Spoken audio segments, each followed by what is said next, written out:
Have you ever noticed how some people effortlessly command attention when they speak? Their words flow smoothly, their message resonates, and their confidence shines through. What's their secret? It's the power of clear and confident communication. In today's interconnected world, the ability to express yourself clearly in English is essential. Whether you're interacting with colleagues at work, navigating a bustling foreign city, or chatting with friends online, clear communication breaks down barriers and builds bridges. When you can articulate your thoughts and ideas with precision, you open doors to a world of opportunities. You'll find that people are more receptive to your ideas, you're better understood, and you're able to build stronger relationships. But the journey to clear communication doesn't happen overnight. We're going to embark on a journey together, exploring practical tips and techniques to help you speak English with greater clarity and confidence.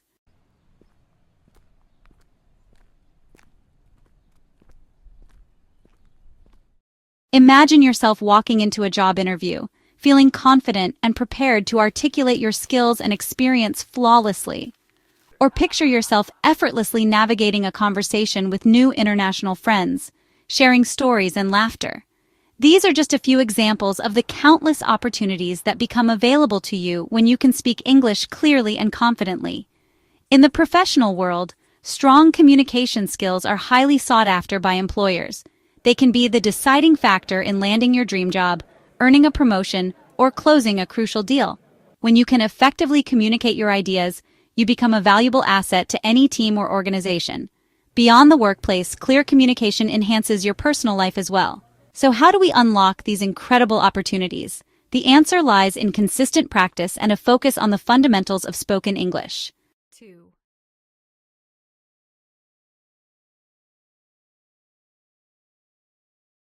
The journey to clear and confident English speaking is not about achieving perfection overnight. It's about embracing the process, celebrating small victories, and continuously striving for improvement. Just like learning any new skill, it requires patience, persistence, and a positive mindset. Think of it like learning to play a musical instrument. At first, the notes may sound awkward and unfamiliar, but with regular practice, those notes transform into melodies, and eventually you find yourself playing beautiful music. Throughout this essay, we'll break down the key elements of clear English pronunciation, providing you with practical exercises and techniques to incorporate into your daily routine.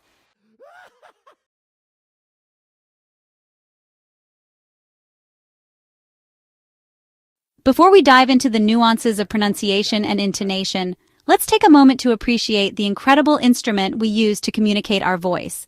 Just like a musician warms up their instrument before a performance, it's essential to prepare our vocal cords and facial muscles for clear and effortless speaking. Think of your mouth as a finely tuned instrument, with your tongue, lips, and jaw acting as the keys, strings, and valves. When these parts are warmed up and flexible, they work in perfect harmony to produce clear and resonant sounds. That's why incorporating a few simple warm-up exercises into your daily routine can make a world of difference in the clarity and confidence of your spoken English.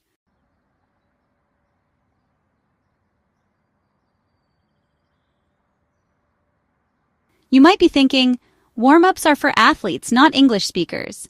But the truth is, physical warm-up exercises are just as important for clear speech as they are for physical performance. When we engage in these exercises, we're not just stretching our muscles, we're also activating the neural pathways responsible for speech production. By consciously relaxing and warming up our facial muscles, we can counteract this natural response and create a state of ease and fluidity in our speech. Moreover, physical warm-ups help improve blood flow to the muscles involved in speech, which can enhance articulation and pronunciation. Just like a runner stretches before a race to prevent injury, warming up our vocal cords and facial muscles can help prevent vocal strain and fatigue, especially during extended periods of speaking.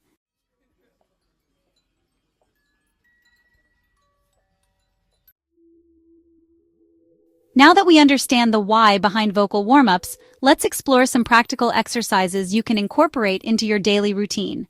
These exercises are designed to target the key muscle groups involved in speech production, helping you loosen up your tongue, lips, and jaw for clearer articulation.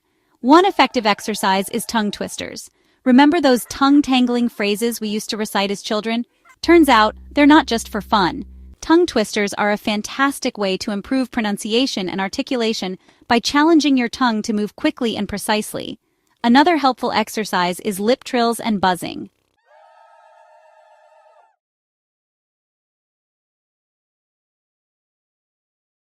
While tongue twisters and lip trills are great starting points, there are countless other exercises you can explore to enhance your vocal warm-up routine. One fun and effective exercise is to practice different vowel sounds, exaggerating each sound and holding it for a few seconds. For example, try saying A-E-I-O-U, stretching out each vowel and feeling the movement in your mouth. You can also try repeating consonant-vowel combinations, such as ba-bi-bi-bo-boo or la-li-li-lo-lu. Another helpful technique is to practice humming. Aim to incorporate these exercises into your daily routine, even if it's just for a few minutes each day.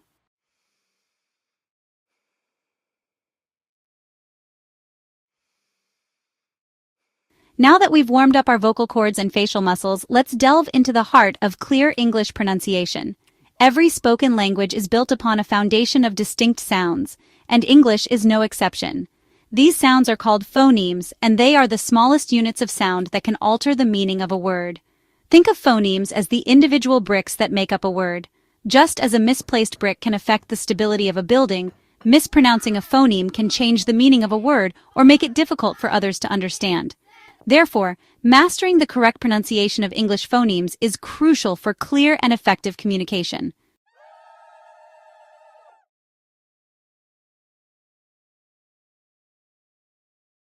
English pronunciation can be tricky, even for native speakers.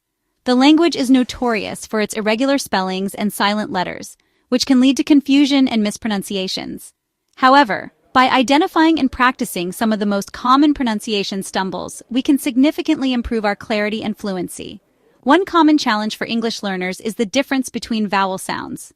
English has a wide range of vowel sounds, some of which are very subtle and difficult to distinguish. For example, the words cat, cut, and caught all have different vowel sounds, even though the spelling might seem similar. Another common stumble is the pronunciation of consonant clusters, which are groups of two or more consonants pronounced together.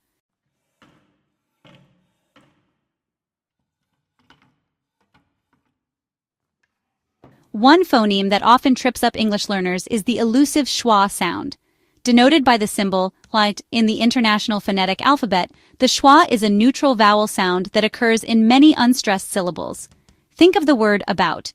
The first syllable, A, is pronounced with the schwa sound. It's a relaxed, unstressed vowel that's often described as the lazy sound. Practice saying these words, focusing on the schwa sound in the unstressed syllables, about photographer, support, father, the.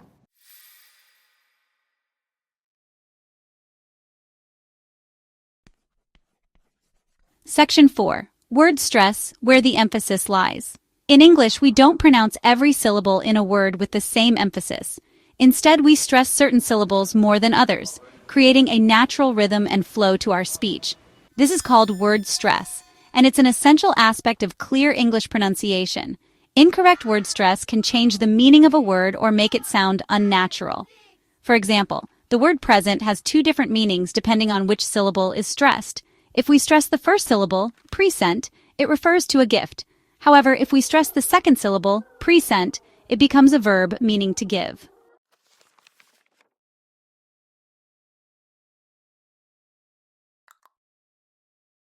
Section 5. The rhythm of spoken English. Beyond individual word stress, English also has a distinctive rhythm and intonation pattern that contributes to its overall flow and musicality. This rhythm is created by the combination of stressed and unstressed syllables, as well as the rise and fall of our pitch as we speak. Think of English speech like a flowing river. The stressed syllables are like the stronger currents that carry the rhythm, while the unstressed syllables are like the gentler eddies that flow around them. This natural ebb and flow of stressed and unstressed syllables create a sense of musicality in spoken English. You can also practice speaking along with recordings, mimicking the rhythm and intonation as closely as possible.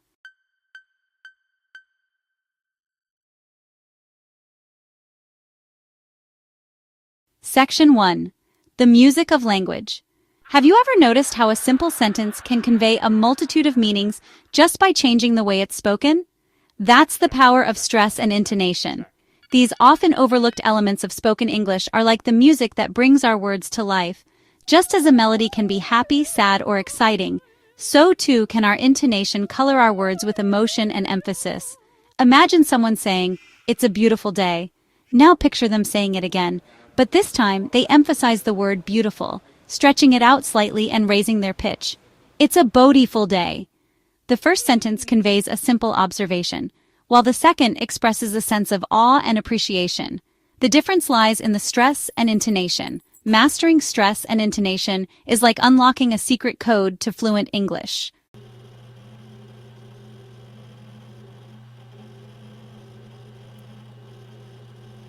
Section 2. Stress. Highlighting key information. In English, we don't pronounce every word in a sentence with the same level of emphasis. Instead, we stress certain words, typically those that carry the most important information, while others remain unstressed. This variation in stress creates a natural rhythm and helps listeners focus on the key elements of what's being said. Think of a sentence as a spotlight shining on a stage. The stressed words are like the brightly lit areas where the action is happening, drawing our attention. The unstressed words, on the other hand, are like the dimmer parts of the stage, providing context but not necessarily demanding our full focus. For example, consider the sentence, "I went to the store to buy some milk."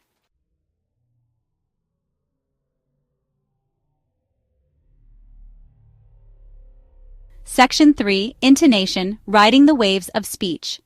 While stress focuses on individual words, intonation refers to the overall rise and fall of our pitch as we speak. It's the melodic contour that gives our speech its natural rhythm and expressiveness. Just as a roller coaster takes us on a thrilling journey with its ups and downs, intonation adds excitement and interest to our spoken language. In English, our intonation generally rises at the end of a question and falls at the end of a statement. For example, listen to the difference in intonation between these two sentences. Question, "Are you going to the party?" Pitch rises at the end. Statement, "I'm going to the party." Pitch falls at the end.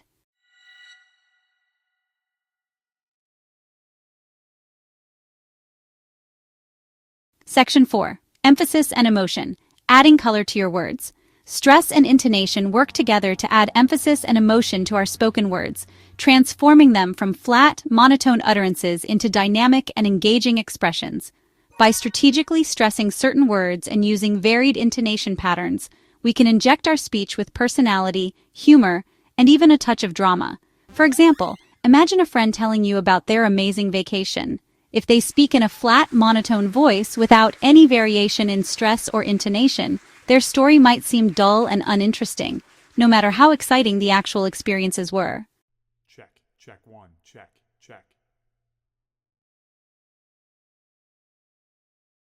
Section 5. Practice, the key to mastering the melody. Mastering stress and intonation, like any aspect of language learning, requires consistent practice and a keen ear for the nuances of spoken English. The more you listen to native speakers and consciously pay attention to their stress and intonation patterns, the more natural these elements will become in your own speech. One effective way to practice is to record yourself speaking and then listen back, paying close attention to your stress and intonation. Are you stressing the correct words? Does your intonation sound natural and engaging? Don't be afraid to exaggerate at first. Just like a musician practices scales and arpeggios to develop their technique, exaggerating stress and intonation can help you internalize these patterns and make them more automatic in your everyday speech. Another helpful tip is to shadow native speakers. Choose a short audio or video clip and try to imitate the speaker's rhythm, stress, and intonation as closely as possible. This technique, known as shadowing, is like a workout for your pronunciation muscles, helping you develop fluency and accuracy in all aspects of spoken English.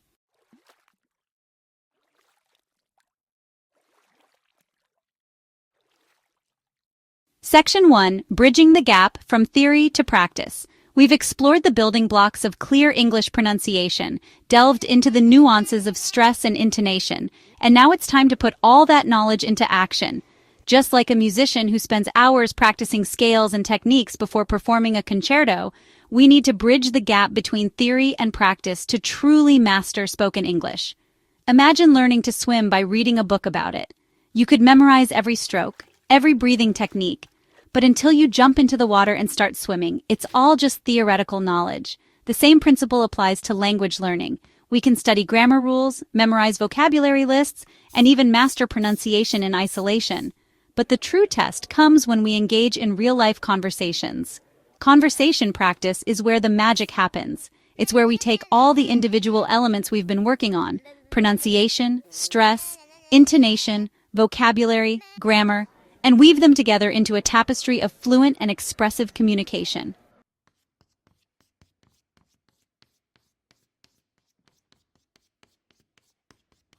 Section 2. A slice of real-life ordering coffee. Let's dive into a common, everyday scenario: ordering coffee at a cafe. This seemingly simple interaction provides a fantastic opportunity to practice a variety of English language skills, from basic greetings and courtesies to more complex sentence structures and vocabulary related to coffee preferences. Here's a sample dialogue to get us started. Barista: Hi there, what can I get for you today? Hi, I'd like a latte, please. Barista: Okay, a latte. What size would you like? Could I get a medium, please? Barista: Sure, would you like anything else? No, that's all for me, thank you. Barista: You're welcome, that'll be $4.50. This dialogue might seem basic, but don't underestimate its value. Even simple conversations like this offer a wealth of opportunities to practice your pronunciation, intonation, and overall fluency.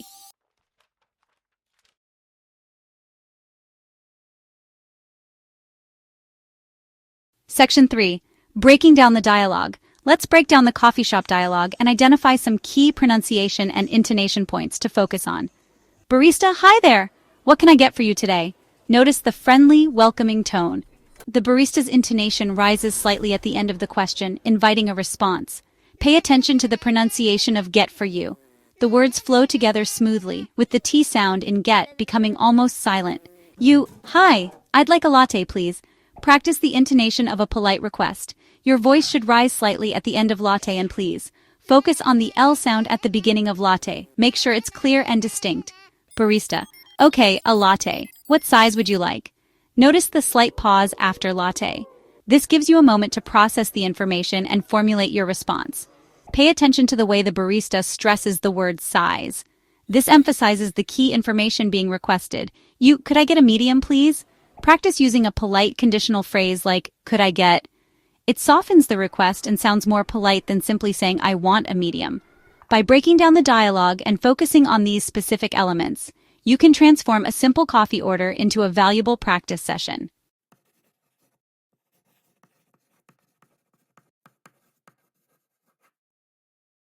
Section 4. Beyond the script: improvisation and fluency. While scripted dialogues are helpful for practicing specific phrases and pronunciation points, real-life conversations are rarely so predictable. That's why it's crucial to go beyond the script and embrace opportunities for improvisation and spontaneous communication. Think of the coffee shop scenario as a starting point. Once you've mastered the basic dialogue, try adding some variations. What if you wanted to order a different type of coffee, like a cappuccino or an Americano? What if you wanted to add a pastry or ask for your drink to go? Here are some additional phrases you could incorporate. I'm actually in the mood for something a little stronger. What do you recommend? Do you have any sugar-free syrups? Could I also get a croissant, please? I'm running late. Could I get this to go? By challenging yourself to think on your feet and come up with new phrases and responses, you'll develop greater fluency and confidence in your spoken English. Check, check. Check 1, check 2, check, check. Section 5. Confidence through repetition. Remember, fluency and confidence in spoken English don't happen overnight. They are the result of consistent practice and a willingness to step outside your comfort zone. The more you engage in real-life conversations, even short and simple ones like ordering coffee, the more natural and effortless your English will become. Don't be afraid to make mistakes. Everyone makes mistakes when they're learning a new language. The key is to view mistakes as opportunities for growth and learning. If you mispronounce a word or stumble over a grammar rule, simply correct yourself and move on. The more you practice, the more confident you'll become. And as your confidence grows, so too will your fluency and your ability to express yourself clearly and effectively in English.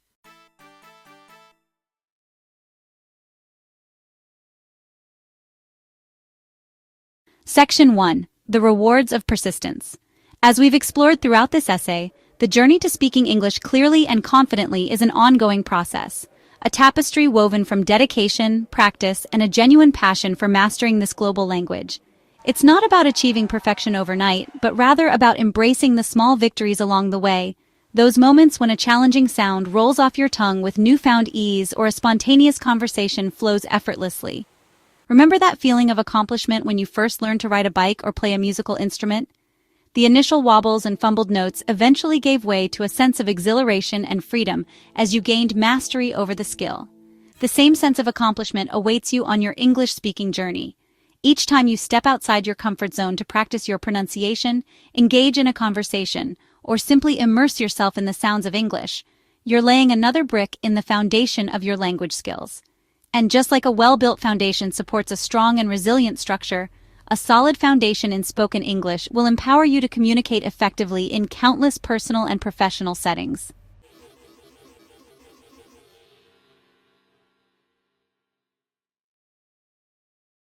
Section 2. Embrace the journey, find your voice. The beauty of language learning lies not just in the destination, but also in the journey itself. As you embark on this path of mastering spoken English, embrace the opportunities for growth, discovery, and connection that it presents.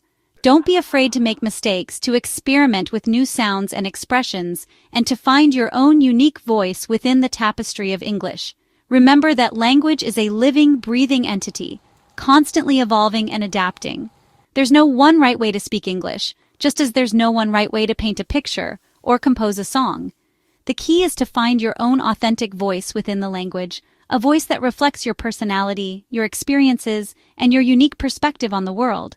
So go forth and speak, engage in conversations, share your thoughts and ideas, and let your voice be heard. Embrace the challenges and celebrate the triumphs along the way, knowing that every step you take brings you closer to fluency and confidence in spoken English. The world is waiting to hear what you have to say.